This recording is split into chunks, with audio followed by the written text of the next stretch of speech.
Alors bonsoir, moi je vais vous présenter un petit peu les études qui sont en cours au centre concernant les soins de support. Alors, déjà, les soins de support, ça a bien été souligné au cours de la soirée, ils ne sont pas tous pris en charge par l'assurance maladie. Ils peuvent être source d'une charge financière relativement importante pour les patients, de par leur coût propre, qui s'ajoute en fait également à la perte de salaire qui est souvent associée au traitement. Donc pour pouvoir financer en fait les soins de support, on a besoin vraiment de montrer qu'ils sont utiles et qu'ils font mieux que la poudre de perlimpinpin qu'on peut trouver à droite à gauche. Donc pour pouvoir démontrer qu'un soin de support a une efficacité sur les symptômes, il faut qu'on mette en place des études qui prouvent en fait de façon aussi rigoureuse et aussi solide l'efficacité de ces propositions, de la même façon qu'on le fait pour les médicaments. Donc c'est pour ça qu'on a l'ambition en fait de faire pour ces soins de support des études qui sont scientifiques, de façon à obtenir finalement la reconnaissance de leur efficacité. Donc au centre, on a un service de recherche clinique qui travaille en lien avec les équipes de recherche locales, et on travaille aussi en coopération avec les autres services de recherche clinique des autres centres de lutte contre le cancer et des hôpitaux généraux. Donc au centre François Baclès, on a eu l'occasion déjà de travailler sur plusieurs soins de support, l'art-thérapie, je vais vous en reparler tout à l'heure, la stimulation cognitive, Christelle l'a un petit peu évoqué, l'auriculothérapie, l'éducation thérapeutique, l'activité physique adaptée, tout ça ce sont des choses dont on a déjà un petit peu parlé au cours de la soirée, et on essaye au maximum de présenter ces soins de support pour l'ensemble des patients. Dans certaines situations, on a limité un petit peu les études à certains types de cancers, mais d'autres études, vous allez voir, la population à qui ça s'adresse est beaucoup plus large. Alors ici, c'est une petite diapositive pour vous présenter en fait le programme de recherche de l'équipe INSERM Anticipe, là, qui est localisé à Baclès. Donc il y a 5 grands axes thématiques de travail. Cancer et cognition, donc un gros axe de travail sur lequel on a déjà beaucoup travaillé et qu'on continue à développer. En bleu, COL, c'est Quality of Life, c'est la qualité de vie, en fait, l'évaluation et la prise en charge de la qualité de vie aux différents stades de la maladie. La survie, on a également mis en place des études qui s'intéressent aussi aux proches et aux aidants, et puis les programmes d'éducation thérapeutique. Bon.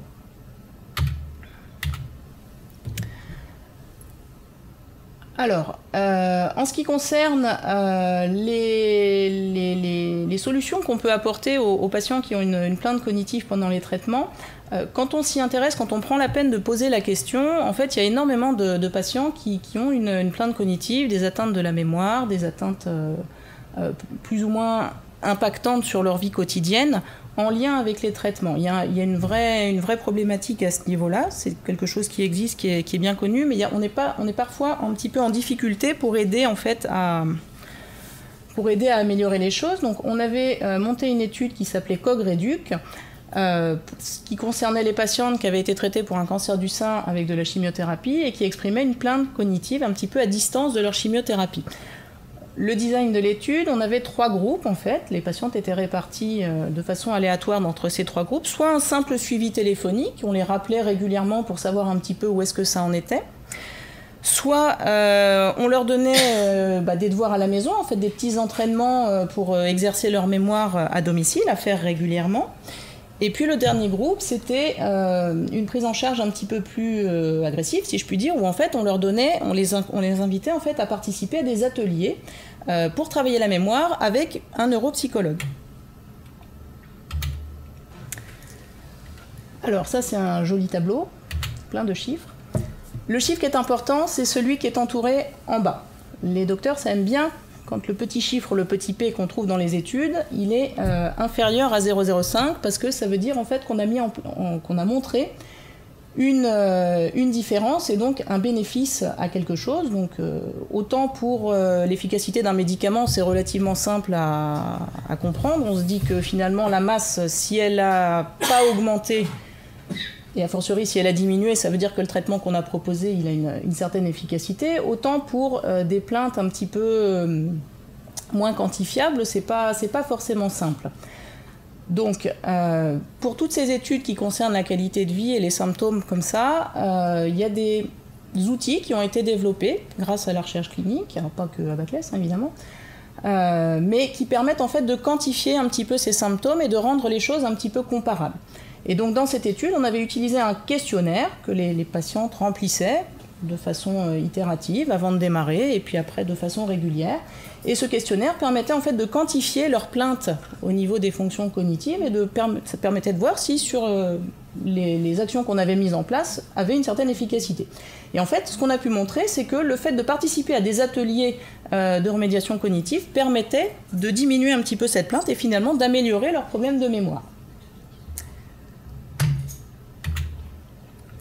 Dans cette étude, on évaluait également, alors toujours sur la base d'auto-questionnaires que les patientes remplissaient avec quelques questions, il fallait cocher les items de 1 à 4. On évaluait également l'anxiété et la dépression. Donc on voyait en fait que finalement les ateliers avec la neuropsychologue non seulement permettaient d'améliorer la mémoire, mais permettaient également de diminuer un petit peu les symptômes de la dépression. Et il n'y avait pas d'action, pas d'effet à ce moment-là sur l'anxiété.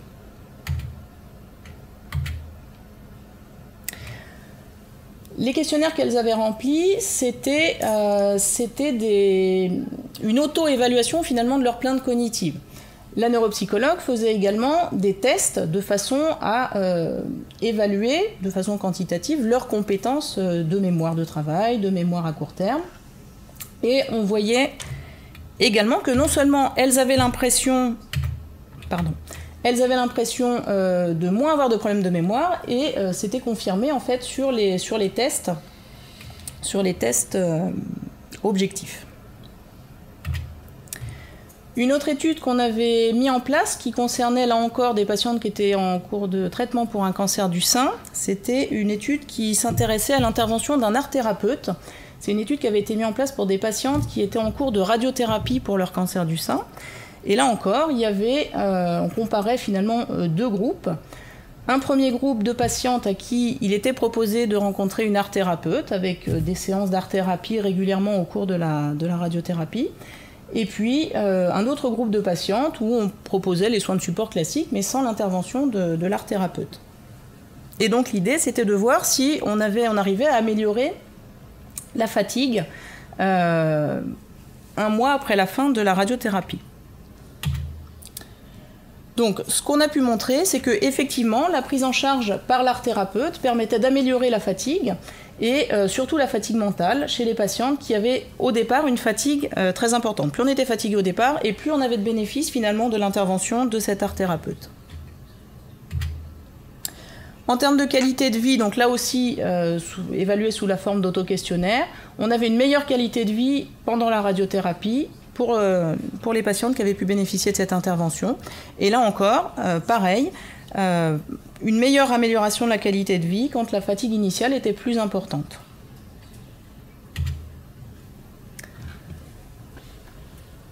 Alors, une autre étude qui a été mise en place au centre, qui s'adresse cette fois-ci à l'ensemble des patients, toutes pathologies confondues, et qui essaye d'évaluer l'impact de l'activité physique adaptée sur la fatigue et qui s'adresse là pour le coup à des patients à qui on a proposé une thérapie orale.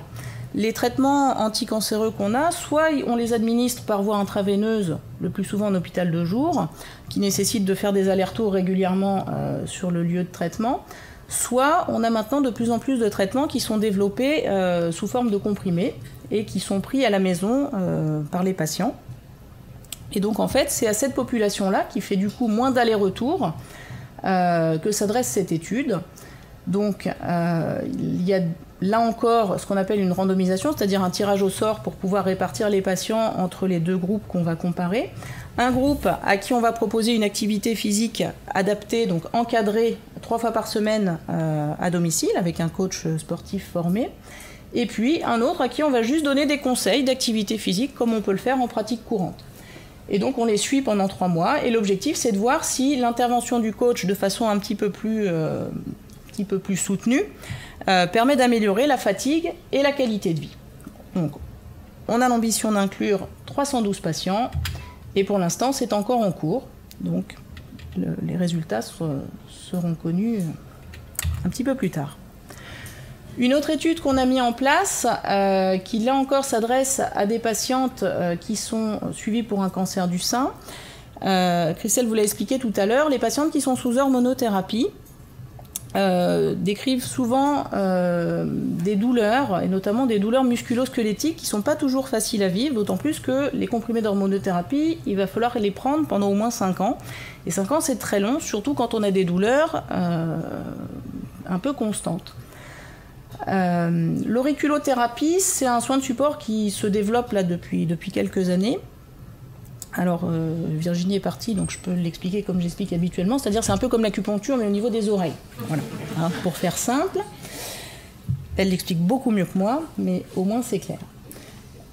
Donc l'idée c'est de faire en fait une séance d'auriculothérapie 1 fois par mois et on le constate en fait, les patientes qu'on envoie voir la collègue qui fait l'auriculothérapie ont vraiment un bénéfice de cet auriculo. Mais comme c'est un soin de support finalement qui est relativement récent, il y a encore assez peu d'études sur l'efficacité et donc pour l'instant il n'y a pas de prise en charge. Donc l'idée en fait c'est d'adresser, alors ça marche pas à tous les coups, hein, c'est comme tout, c'est pas du 100%, mais enfin quand ça marche vraiment bien, et puis au pire, si ça marche pas, c'est pas pire, il n'y a pas d'effet secondaire. Donc ça vaut le coup d'essayer. Donc l'idée de l'étude en fait c'est de faire un tirage au sort entre 2 groupes de patientes, hein, une patiente qui vont avoir des vraies séances d'auriculothérapie sur des points donc actifs, et puis les autres à qui on va proposer des points entre guillemets placebo, d'accord ? Et l'objectif étant de voir si on arrive à diminuer les douleurs. Donc c'est une étude qui est ambitieuse, on a prévu d'inclure 216 patientes, et pour vous dire à quel point ça motive, on a réussi à travailler sur cette étude avec 6 centres, c'est-à-dire que sur l'ensemble de la France, on a réussi à trouver des centres avec des auriculothérapeutes, voilà, sur un soin de support qui n'est pas si répandu que ça, savoir qu'à Caen, ils sont que 3 hein, sur la Basse-Normandie.